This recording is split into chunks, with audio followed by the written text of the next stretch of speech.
विचार से विश्वास तक शिक्षा का नया अध्याय। स्वागत है आपका दामोदर यूनिवर्सिटी में।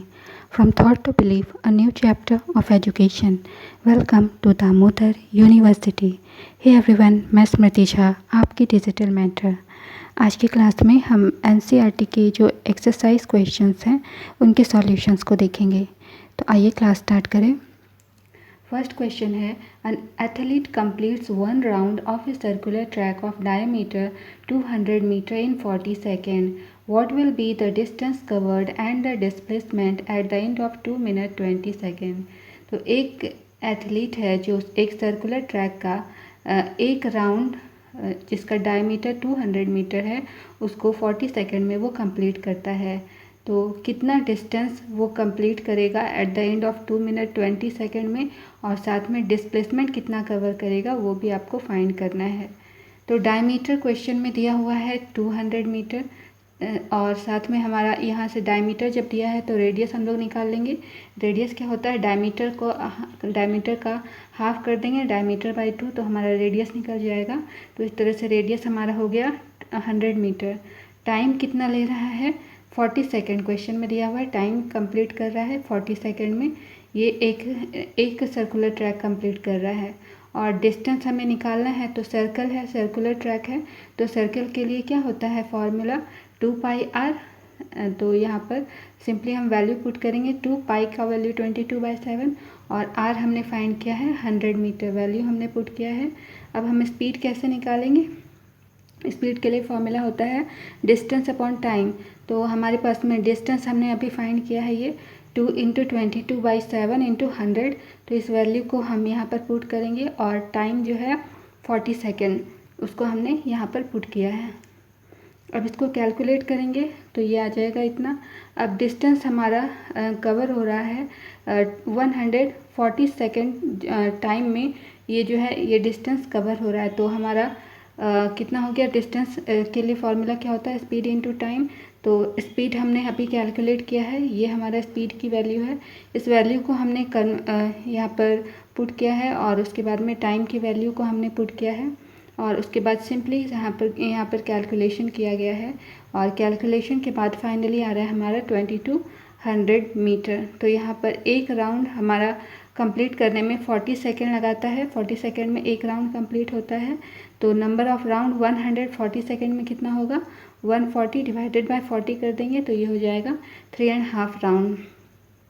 तो after taking start from position X the athlete will be at Y position. तो ये कम्प्लीटली टोटल यहाँ पर 3.5 राउंड 3.5 राउंड यहाँ पर कंप्लीट करेगा, जैसा कि इस डायग्राम में दिखाया गया है। 3.5 राउंड यहाँ पर कंप्लीट करेगा। क्वेश्चन नंबर 2 में आते हैं। अच्छा, डायमीटर भी फाइंड करना था। डायमीटर दिया हुआ था क्वेश्चन में 200 मीटर सर्कुलर ट्रैक का। क्वेश्चन नंबर 2 में आते हैं। Joseph जॉग्स from one end A to the other end B of a straight 300 meter road in 2 minutes 30 seconds and then turns around a jog 100 meter back to point C in another 1 meter. What are Joseph's average speed and velocities in jogging from A to B and from A to C? तो Joseph जो है वो A point से B point तक एक straight track में 300 metre का distance 2 minute 30 second में कवर करता है, और उसके बाद वापस लौटता है और 100 मीटर का जॉगिंग वो कंप्लीट करता है और पॉइंट C पर पहुंचता है, और ये कंप्लीट करने में उसे 1 मिनट का टाइम लगता है। 1 मिनट और उसको टाइम लग जाता है। तो यहाँ पर जोसेफ का एवरेज स्पीड और वेलोसिटी फाइंड करना है A से B में और A से C में। तो टोटल डिस्टेंस कितना कवर कर रहा है, 300 मीटर क्वेश्चन में दिया है, और टोटल टाइम कितना हो रहा है, टोटल टाइम लग रहा है 2 मिनट 30 सेकेंड। तो मिनट को सेकेंड में कंप्लीट करेंगे तो 60 से मल्टीप्लाई करेंगे और 30 सेकेंड ऐड करेंगे, ये हो गया 150 सेकेंड। तो अब यहाँ पर एवरेज स्पीड निकालना है A से B तक। तो एवरेज स्पीड के लिए फॉर्मूला होता है total distance by total time taken. तो टोटल डिस्टेंस 300 मीटर है और टाइम हमने कैलकुलेट किया है 150 मीटर पर सेकेंड। तो इसको कैलकुलेट करेंगे, ये आ जाएगा 2 मीटर पर सेकेंड। तो वेलोसिटी A से B में हमने कितना फाइंड किया है, डिस्प्लेसमेंट, वेलोसिटी, अभी हमने स्पीड फाइंड किया है, अब वेलोसिटी फाइंड करना है। तो वेलोसिटी क्या होता है, डिस्प्लेसमेंट बाय टाइम। तो डिस्प्लेसमेंट, तो ए से बी तक कवर करने में कितना डिस्प्लेसमेंट लिया और टाइम से हम इसको डिवाइड कर लेंगे। तो डिस्प्लेसमेंट है हमारा 300 मीटर और टाइम हमने फाइंड किया है, टाइम दिया हुआ है 150 मीटर, तो ये आ गया है 2 मीटर पर सेकेंड। तो टोटल डिस्टेंस कितना कवर किया है ए से सी तक में, ए बी और ए सी को जोड़ देंगे, दोनों वैल्यू को जोड़ेंगे तो ये हो जाएगा 300 प्लस 200 मीटर, ये हो जाएगा 500 मीटर। तो यहाँ पर टोटल टाइम टेकन भी निकालना है ए से सी तक। तो ये कैसे निकालेंगे, टाइम ए से बी तक कितना टाइम कवर किया और बी से सी तक कितना टाइम कवर किया, दोनों को ऐड कर देंगे तो ए से सी तक का पूरा टाइम निकल जाएगा। तो ये सारी वैल्यू को हमने पुट किया है, ये आ गया 210 सेकेंड। अब एवरेज स्पीड ए से सी तक हमें फाइंड करना है, तो ये हो जाएगा total distance by total time. Total distance हो गया 400 और टाइम हो गया 210 मीटर पर सेकेंड। इसको कैलकुलेट करेंगे, ये आ जाएगा 1.904 मीटर पर सेकेंड। अब डिस्प्लेसमेंट ए से सी तक फाइंड करना है, तो ए बी से बी सी को माइनस कर देंगे तो ये वैल्यू पुट करने के बाद आ जाएगा 200 मीटर। और टाइम मतलब डिस्प्लेसमेंट ए से सी तक जो डिस्प्लेसमेंट कवर किया उसमें टाइम कितना लगा है 210 सेकेंड। तो अब वेलोसिटी फाइंड करेंगे ए से सी तक, वेलोसिटी होता है डिस्प्लेसमेंट बाय टाइम। तो ये हो गया डिस्प्लेसमेंट 200 मीटर है और टाइम है 210 मीटर पर सेकेंड, डिवाइड करेंगे तो ये आ जाएगा 0.952 मीटर पर सेकेंड। क्वेश्चन नंबर 3 में आते हैं। Abdul, while driving to school, computes the average speed for his trip to be 20 km per hour. On his return trip along the same route, there is less traffic and the average speed is 40 km per hour. What is the average speed for Abdul's trip? तो अब्दुल जो है जब driving कर रहा है school की तरफ, तो उसकी एवरेज स्पीड उसके ट्रिप की थी 20 किलोमीटर पर आवर। जब वो रिटर्न कर रहा है ट्रिप से, उस सेम रूट से ही रिटर्न कर रहा है और वहाँ पर ट्रैफिक जो था वो कम था, तो इस केस में उसकी एवरेज स्पीड थी 40 किलोमीटर पर आवर। तो यहाँ पर एवरेज स्पीड अब्दुल के पूरे ट्रिप का फाइंड करना है। तो यहाँ पर डिस्टेंस कितना है, जब वो ड्राइव कर रहा है घर से स्कूल तक, तो मान लिया है कि वो डिस्टेंस s है और टाइम जो है वो हमने मान लिया है t1 है। अब जब ड्राइव कर रहा है वो स्कूल से होम तक, पहले केस में घर से स्कूल जा रहा था और दूसरे केस में स्कूल से घर जा रहा है, तो इसके डिस्टेंस को हम लोग मान लिए हैं s और जो टाइम लग रहा है वो मान लिया हमने t2। अब एवरेज स्पीड फाइंड करना है, तो क्वेश्चन में एवरेज स्पीड दिया हुआ है फर्स्ट केस का 20 किलोमीटर पर आवर और एवरेज स्पीड जब वो स्कूल से घर आ रहा है, तो फर्स्ट केस में घर से स्कूल जा रहा था उसमें 20 किलोमीटर पर आवर था और जब घर से स्कूल से घर आ रहा है तो ये था डिस्टेंस यह है 30 किलोमीटर पर आवर। तो अब हम यहाँ से जो हमने वैल्यू मतलब हम लोग जब टाइम यहाँ पर पुट कर रहे थे, तो टाइम हमने फर्स्ट केस में t1 लिया है और सेकंड केस में t2 लिया हुआ था, तो यहाँ से हमारा ये वैल्यू हो जाएगा एंड जो भी डिस्टेंस था डिवाइडेड बाय v1 का एवरेज जो हमारा जो वेलोसिटी होगी उसको हम लोग पुट कर देंगे। t2 टाइम में कितना कवर किया है ये, तो हमारा हो जाएगा डिस्टेंस बाय जितना भी वेलोसिटी उसने कवर किया, जितना भी उसको हम लोग डिवाइड कर देंगे उसके एवरेज से। तो यहाँ पर टोटल डिस्टेंस घर से स्कूल तक और वहाँ से वापस आने में टोटल डिस्टेंस हो गया 2 सेकेंड कवर करने में टाइम लगा है और टोटल टाइम जो है वो कितना लगा है, दोनों को ऐड कर देंगे s/20 प्लस s/30। तो यहाँ पर टोटल एवरेज स्पीड कितना निकल गया है, total distance by total time, तो ये वैल्यू को हम लोग पुट करेंगे कैलकुलेशन के बाद फाइनली आंसर आएगा 24 kilometre per hour. Question number 4 में आते हैं। Motor boat starting from rest on a lake accelerates in a straight line at a constant rate of 3.0 meter per second square for 80 seconds. How far does the boat travel during this time? तो एक motor boat है जो rest से start कर रही है, एक lake के पास में है वो, और वहाँ से स्टार्ट मतलब जब एसेलरेट कर रही है तो एसेलरेशन के बाद वो स्ट्रेट लाइन में एक कांस्टेंट रेट से मूव कर रही है और वो कांस्टेंट रेट कितना है 3.0 मीटर पर सेकेंड स्क्वायर वो कवर कर रही है डिस्टेंस 8 सेकेंड में। तो कितना बोट जो है कितने टाइम में वो इतना पूरा डिस्टेंस को कवर करेगी, ये फाइंड करना है। तो इनिशियल वेलोसिटी मोटर बोट का 0 दिया हुआ है, एसेलरेशन दिया हुआ है क्वेश्चन में 3 मीटर पर सेकेंड स्क्वायर और टाइम दिया हुआ है 8 सेकेंड। तो हम जानते हैं डिस्टेंस के लिए फॉर्मूला होता है s = ut + ½ at²। इस पे हम लोग वैल्यू को पुट करेंगे, सारी वैल्यूज़ हमारे पास में है, इस वैल्यूज़ को पुट करेंगे तो ये आंसर आएगा 96 मीटर।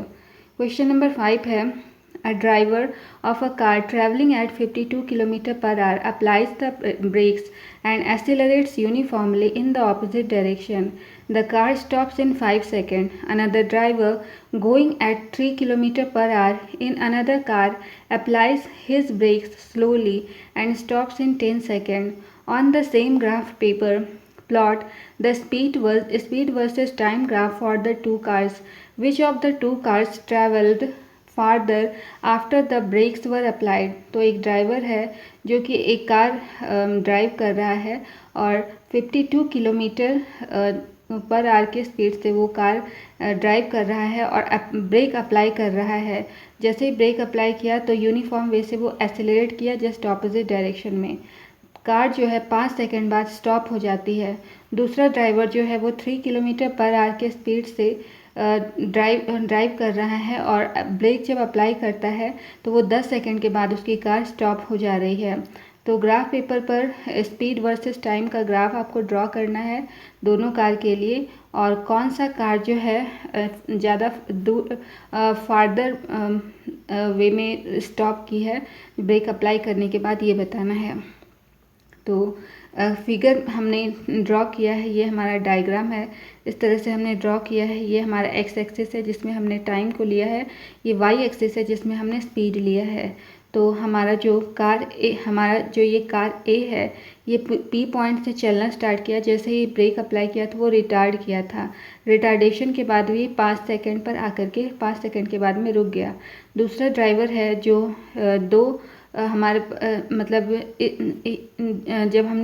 जब दूसरे ड्राइवर ने ब्रेक मारा था तो ये 10 सेकंड के बाद में आकर के रुक गया था। 2 मीटर पर सेकंड की स्पीड से चल रहा था और उसके बाद में 10 सेकंड के बाद में आकर के रुक गया। तो इस तरह का ये ग्राफ है। तो यहाँ लिखा है as given in the figure below, P R and S Q are the speed time graph for the given two cars with initial speed 52। तो यहाँ पर दोनों का स्पीड है 52 किलोमीटर पर आवर। ए और बी दोनों का स्पीड के अकॉर्डिंग यहाँ पर अरेंज किया है, और पहले का स्पीड है 52 किलोमीटर पर आवर और दूसरे का है 3 किलोमीटर पर आवर। तो यहाँ से अब हम फाइंड करेंगे डिस्टेंस कितना कवर किया है। जब वो कार रेस्ट में आई तो उसने कितना डिस्टेंस कवर किया है। तो ये हम निकालेंगे कैसे, area under time velocity time graph. तो area of triangle O P R, ये हमारा ट्रायंगल जो है ओ, ये पी और आर, ये जो एरिया है पूरा ग्राफ का एरिया हम लोग फाइंड कर लेंगे। तो ये हमारा एक ट्रायंगल है, तो ट्रायंगल के लिए क्या फॉर्मूला होता है, half into base into height. ये हमारा राइट एंगल ट्रायंगल है, तो वैल्यू को हम सिंपली पुट करेंगे। बेस है 5, क्वेश्चन में दिया हुआ है, बेस हो गया यहाँ पर 0 से 5 तो 5 हो गया, और यहाँ पर हमारा ये डिस्टेंस दिया हुआ था 52 किलोमीटर पर आवर। तो इस वैल्यू को हम पुट करेंगे, half into base into height हमने पुट कर दिया है, और ये हो गया। उसके बाद हम इसको कैलकुलेट करेंगे तो ये आ जाएगा 36.11 मीटर। उसी तरह से सेकंड कार के बारे में निकालेंगे, इसका निकालेंगे। तो ये कैसे डिस्टेंस निकालेंगे, area of triangle O S Q, ये हो गया हमारा ओ एस और क्यू। तो ये भी हमारा राइट एंगल ट्रायंगल है, तो ये हो जाएगा half into base into height. तो बेस कितना है 10 हो गया, और हाइट क्वेश्चन में दिया हुआ था 3 किलोमीटर पर आवर। तो वैल्यू को हम पुट करेंगे, half into base into height 10 into 3। तो इस वैल्यू को पुट करने के बाद इसको हम लोग कैलकुलेट करेंगे। कैलकुलेशन के बाद में आंसर आएगा 4.16 मीटर। क्वेश्चन नंबर 6 में आते हैं। Figure 8.11 shows the distance time graph of 3 objects A B and C. Study the graph and answer the following questions. तो यहाँ पर जो ग्राफ है इसमें डिस्टेंस टाइम ग्राफ है, इसमें 3 ऑब्जेक्ट ए बी और सी के बारे में बताया गया है, और इसको ध्यान से देखने के बाद में आपको कुछ क्वेश्चंस दिए गए हैं, उनका आंसर देना है। तो फर्स्ट क्वेश्चन है विच of the 3 is travelling the fastest. तो इनमें से कौन सा फास्टेस्ट ट्रैवल कर रहा है, ये आपको बताना है। तो ये हमारा जिसका स्लोप आपको दिख रहा है, जिसका स्लोप ये हाईएस्ट दिख रहा है, वो फास्टेस्ट वे में ट्रैवल करेगा। तो ये हमारा जो बी है, इसका स्लोप जो दिख रहा है ये हाईएस्ट दिख रहा है, तो ये हमारा फास्टेस्ट वे में मूव करेगा। तो इसका आंसर हो जाएगा B. Which of the three is travelling the fastest? तो यहाँ object B. Question number B है, are all three ever at the same point on the road? तो क्या तीनों के तीनों कार सेम पॉइंट पर आ जाएंगे? तो ये तीनों कभी एक पॉइंट पर नहीं आ सकते हैं, इसलिए आंसर है नो। क्वेश्चन नंबर थर्ड है, how far has C travelled when B passes A? तो सी कितना डिस्टेंस ट्रैवल करेगा जब बी ए को पास कर जाएगा? तो हमारा यहाँ पर ये बी है, ए को पास कर जाएगा। जब बी ए को पास कर जाएगा तो सी कितना डिस्टेंस ट्रैवल करेगा? तो आंसर कितना है, सी जो है वो डिस्टेंस कितना ट्रैवल किया है, हमारा 5.714 किलोमीटर डिस्टेंस ट्रैवल किया है। क्वेश्चन नंबर डी है, how far has B travelled by the time it passes C? तो बी का टाइम आपको बताना है, तो आंसर क्या हो जाएगा, 5.143 kilometre.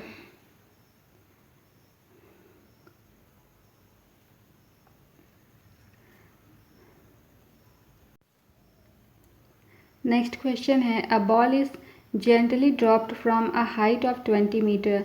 If its velocity increases uniformly at the rate of 10 meter per second square, with what velocity will it strike the ground?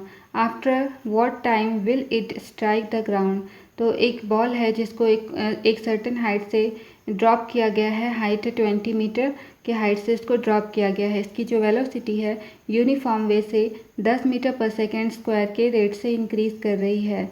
तो जब ग्राउंड पर स्ट्राइक करेगी ये जो बॉल है तो उस टाइम उसकी वेलोसिटी क्या होगी ये आपको बताना है। तो हमने मान लिया है कि फाइनल वेलोसिटी जिससे कि बॉल ग्राउंड पर स्ट्राइक करती है उस फाइनल वेलोसिटी को हमने भी कंसीडर किया है और टाइम जो है वो हमने टी कंसीडर किया है। इनिशियल वेलोसिटी बॉल की यू हमने मानी है और डिस्टेंस क्वेश्चन में दिया हुआ है 20 मीटर, मतलब हाइट जो है टोटल वो दिया हुआ है 20 मीटर और डाउनवर्ड एसेलरेशन क्वेश्चन के अकॉर्डिंग दिया हुआ है 10 मीटर पर सेकेंड स्क्वायर। अब हम ये हमारे पास में ये फॉर्मूला है 2s is equal to v square minus u square formula होता है। वेलोसिटी फाइंड करना है तो v square is equal to 2af plus u square. Values put करेंगे तो ये यहाँ पर ये आ जाएगा 400 मीटर। अब फाइनल वेलोसिटी हमारे पास में भी हमारे पास में क्वेश्चन के अकॉर्डिंग है 20 मीटर पर सेकेंड। तो यहाँ से हम टी निकालेंगे तो भी minus u by a, final velocity minus initial velocity divided by a करके हम लोग निकालेंगे। तो यहाँ से सारी वैल्यू हमने पुट की है तो ये 20 माइनस 0 डिवाइडेड बाई एक्सीलरेशन हमारे पास में है 10, सारी वैल्यू को पुट किया है तो ये टाइम हमारा निकल गया है 2 सेकेंड। क्वेश्चन नंबर 8 में आते हैं, the speed time graph for a car is shown in figure. तो ये डायग्राम है जिसमें कि स्पीड टाइम ग्राफ आपको दिखाया गया है। Find out how far the car travels in the first 4 second. तो पहले 4 सेकेंड में कार ने कितना डिस्टेंस ट्रैवल किया है ये बताना है। Shade the area on the graph that represent the distance travelled by the car during the period. तो कितना डिस्टेंस वो कवर किया है उस एरिया को शेड करके बताना है। तो हमारा ये जो था 4 सेकेंड पर उसका जो एरिया था वो बताना था, तो ये शेड करके हमने बताया है कि इतना डिस्टेंस उसने कवर किया है। तो shaded area is equal to half into base into height. तो हाफ हमारा हो गया, बेस हमारा यहाँ पर दिया हुआ है 4 हो गया और हाइट कितना कवर कर रहा है 6 कवर कर रहा है। तो वैल्यू हमने पुट की है, ये आ गया है 12 मीटर, जो कि डिस्टेंस टाइम ग्राफ से हमने यहाँ पर पता किया है कि कार जो है पहला 4 सेकेंड में 12 मीटर का डिस्टेंस वो कवर करेगी। दूसरा क्वेश्चन पूछ रहा है, which part of the graph represent uniform motion of the car. तो कार का ये जो ग्राफ है, ग्राफ का कौन सा पार्ट आपका कार का यूनिफॉर्म मोशन को शो कर रहा है ये बताना है। तो यहाँ पर हमारा जो नेक्स्ट वाला जो पार्ट है, the part of the graph is in the red color between 6 second to 10 second represent the uniform motion of the car। तो ये जो एरिया दिख रहा है 6 सेकेंड से 10 सेकेंड वाला, ये आपका यूनिफॉर्म मोशन कार का दिखा रहा है। क्वेश्चन नंबर 10 में आते हैं, state which of the following situations are possible and given an example for each of these. तो बताना है, यहाँ पे कुछ सिचुएशन दिए हैं, इसका आंसर देना है। First, an object with a constant acceleration but with zero velocity. तो कोई ऑब्जेक्ट है जो कांस्टेंट जिसका एक्सीलरेशन कांस्टेंट है और ज़ीरो वेलोसिटी से, लेकिन उसकी जो वेलोसिटी है वो ज़ीरो है। क्या ये हो सकता है? तो आंसर है पॉसिबल है। When ball is thrown up at maximum height it has zero velocity. किसी भी ऑब्जेक्ट को जब हम लोग फेंकते हैं ऊपर के डायरेक्शन में, मैक्सिमम हाइट पर जब पहुंचता है तो उसकी वेलोसिटी ज़ीरो है। जबकि इसका जो एक्सीलरेशन ड्यू टू ग्रेविटी है वो 9.8 मीटर पर सेकेंड स्क्वायर होगा। क्वेश्चन नंबर 2 है, an object moving in a certain direction with an acceleration in the perpendicular direction. तो यहाँ पर कोई ऑब्जेक्ट है किसी सर्टेन डायरेक्शन में मूव कर रहा है जहाँ पर उसका एक्सीलरेशन एक परपेंडिकुलर डायरेक्शन में है। क्या ये पॉसिबल है? तो आंसर है ये पॉसिबल है। When a car is moving in a circular track it's acceleration is perpendicular its direction. तो एग्जांपल दिया है कि जब कार एक सर्कुलर ट्रैक पर मूव कर रही है तो इसका जो एक्सीलरेशन है वो उसके डायरेक्शन के परपेंडिकुलर होता है। क्वेश्चन नंबर 11 में आते हैं, an artificial satellite is moving in a circular orbit of radius 42,250 kilometre. Calculate its speed if it takes 24 hours to revolve around the earth. तो एक आर्टिफिशियल सैटेलाइट है जो कि एक सर्कुलर ऑर्बिट में मूव कर रही है, उसका रेडियस 42,250 किलोमीटर है। तो इसके स्पीड को कैलकुलेट करना है। ये जो है 24 आवर्स अर्थ के अराउंड रिवॉल्व करने में टाइम इतना ले रहा है। तो रेडियस सर्कुलर ऑर्बिट का दिया हुआ है 42,250 किलोमीटर, टाइम दिया है 24 आवर और स्पीड दिया हुआ है। स्पीड हमें फाइंड करना है तो भी हो जाएगा 2πr/t। तो सारी वैल्यूज़ को हमने यहाँ पर पुट किया है। पुट करने के बाद कैलकुलेशन के बाद आंसर आएगा 3073.74 मीटर पर सेकेंड स्क्वायर। तो ये थी हमारी आज की क्लास। यदि कोई भी डाउट हो तो आप हमारे DU के कमेंट सेक्शन में अपना सवाल ज़रूर पूछें। मैं हर एक लर्नर को रिप्लाई देने की कोशिश करूँगी।